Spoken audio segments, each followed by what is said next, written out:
Imagine the shock rippling through the Welsh rugby world.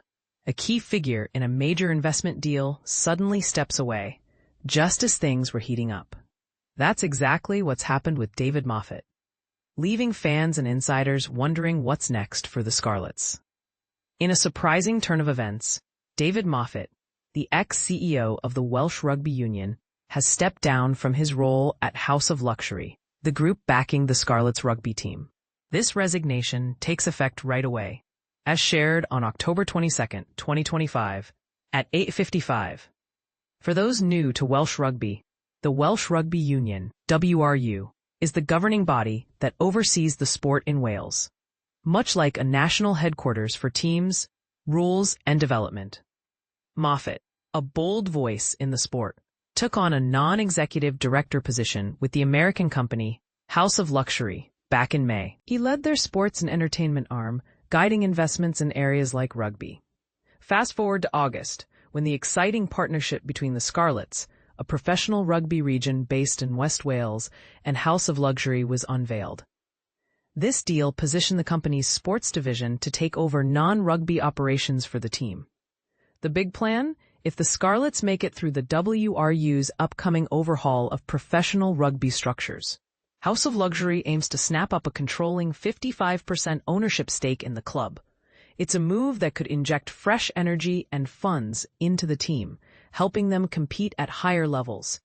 But it hinges on surviving potential cuts in the regional setup. Moffett isn't one to hold back his thoughts. He's known for his straight-talking style. During his time as WRU CEO from 2002 to 2005, he helped shift Wales from a club-focused system to 5 professional regions, a foundational change that modernized the game. Lately, he's been vocal against the WRU's idea to slash the number of regions from 4 to just 2, calling it outright nonsense in colorful terms. But here's where it gets controversial. Is this bold criticism fair? Or does it overlook the financial pressures facing Welsh rugby? Many fans might agree with his frustration, while others see the cuts as a necessary, tough call for sustainability. On Tuesday evening, Moffett made his exit official via a simple post on his LinkedIn profile. I have today resigned from House of Luxury LLC, House of Luxury Group, and House of Sport and Entertainment, effective immediately. David Moffett. Short, to the point, and leaving everyone guessing. So far, Moffett hasn't spilled the beans on why he's bowing out so abruptly. This comes hot on the heels of another setback for House of Luxury.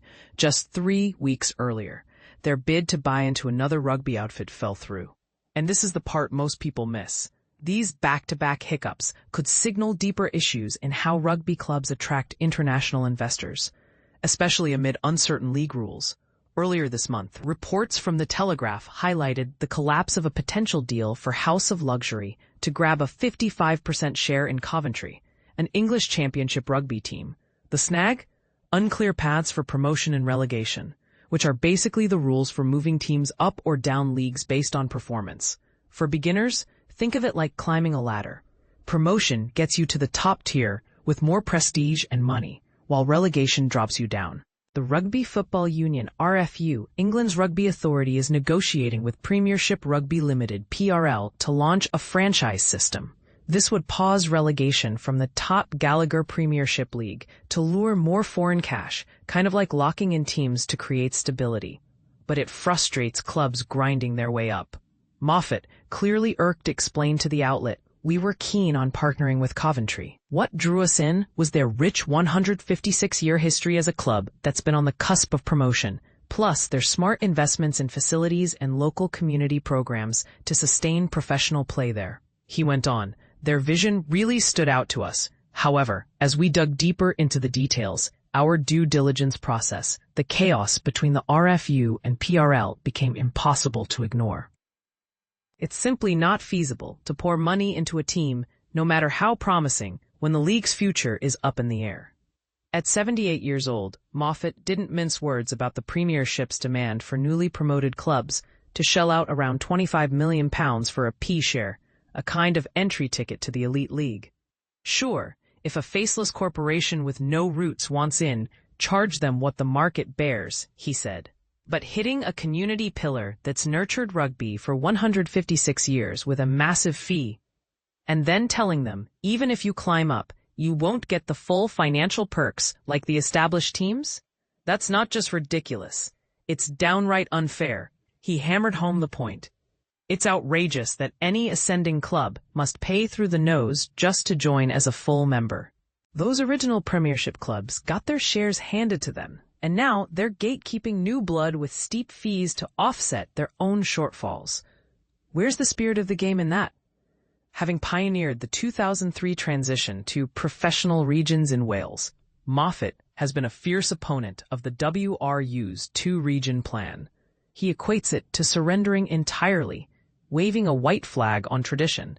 In a recent chat with Wales Online, he elaborated, "The WRU seems hell-bent on dismantling what truly defines rugby, the tight-knit community clubs, the pride in regional identities, and the passionate fan connections. Instead, they're pushing for a bland, business-like version that prioritizes bureaucracy over the heart and soul of the sport. To me, it's like hoisting that white flag high." For example, reducing regions could mean fewer local teams for fans to rally behind, potentially alienating supporters who've built their lives around these clubs. Think packed stadiums in Llanelli for the Scarlets versus a more centralized, less personal setup. What do you think? Is Moffett's resignation a sign of bigger troubles in rugby investment, or just a personal pivot? And on the WRU's restructuring, does slashing regions save the sport, or does it erode its community roots? Drop your thoughts in the comments. Let's spark some lively debate. Stay in the loop with all things Welsh rugby by following our channels. Sign up for our free daily newsletter here, link to Wales Online newsletter, and join our WhatsApp community here, link to WhatsApp channel, for instant updates on breaking stories. Connect with us on social. X, formerly Twitter, @WalesRugby. Facebook, Wales Rugby News. Instagram, @WalesRugbyOnline. TikTok, @WalesOnlineRugby.